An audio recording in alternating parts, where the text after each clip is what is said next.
Have you ever wanted to forgive someone, but something inside you just wouldn't let go? Maybe you said, "I forgive you." Maybe you even meant it, but deep inside there was still anger, still disappointment, still a question you couldn't answer. How could they do this to me? And maybe that's why forgiveness can feel so difficult, because sometimes forgiving someone feels like you're saying that what they did didn't matter. But forgiveness doesn't mean that. What happened can be wrong. The words can have been cruel. The betrayal can have been real. The wound can have been deep. And you can still choose forgiveness. Those things can exist at the same time. Maybe we've misunderstood forgiveness.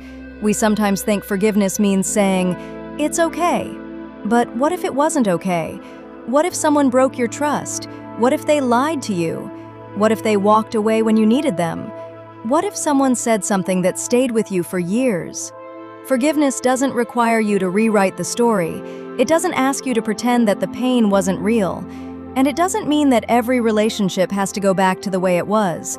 Forgiveness is not pretending. Forgiveness is a choice. A choice to stop allowing what happened to determine what happens inside your heart. And that choice can take time, sometimes a lot of time. Because when someone hurts us, something inside us often wants justice. We want them to understand. We want them to know what they did. We want them to feel the pain they caused. And sometimes we wait for an apology that never comes. We replay the conversation. We imagine what we should have said. We think about what we would say if we ever had the chance again. And without realizing it, the person who hurt us can continue to occupy a place in our minds long after they have left our lives. That's one of the reasons forgiveness is so difficult, because letting go can feel like losing the last piece of control we have. But maybe forgiveness isn't losing control. Maybe it's finally giving something to God that we were never meant to carry alone. Look at Jesus on the cross. Jesus knew exactly what was happening to him. He wasn't confused about the injustice. He wasn't pretending that the pain wasn't real. And yet, in the middle of his suffering, he said, "Father, forgive them, for they know not what they do." Jesus didn't call evil good. He didn't say that what was happening didn't matter. The cross itself tells us how seriously he took sin and injustice. And still, he chose forgiveness. That doesn't make forgiveness easy, but it shows us something important. Forgiveness isn't saying, "What happened doesn't matter." It is saying, "What happened will not have the final word in my heart." Maybe there is someone you need to forgive. Maybe you immediately thought of their face.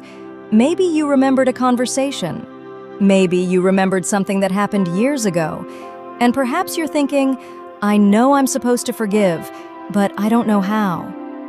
Then don't start by pretending that you're not hurt. Start with the truth. Tell God what happened. Tell him how it affected you. Tell him about the anger. Tell him about the disappointment.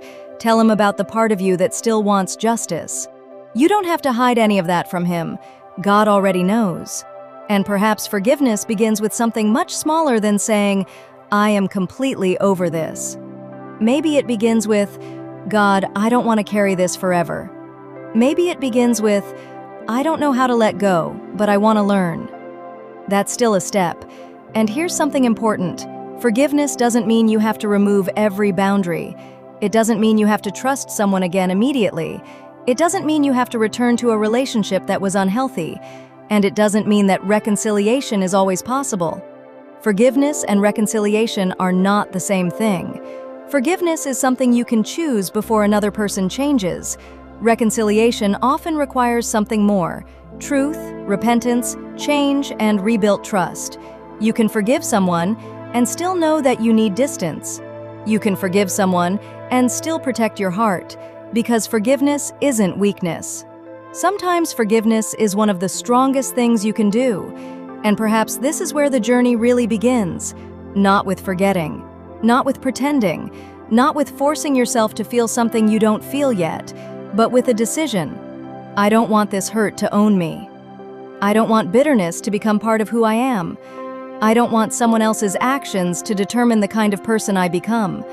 I want God to have the final word. And maybe that's what forgiveness really begins to look like. Not erasing the past, but refusing to let the past control your future. You may not be ready to say, I have completely forgiven. That's okay. But perhaps you can say, God, begin the work in me. Because forgiveness is often not one moment, it is a journey. And maybe the first step isn't forgiving perfectly. Maybe the first step is simply opening your hands and giving God what you've been carrying for far too long. And when you're ready, He will meet you there.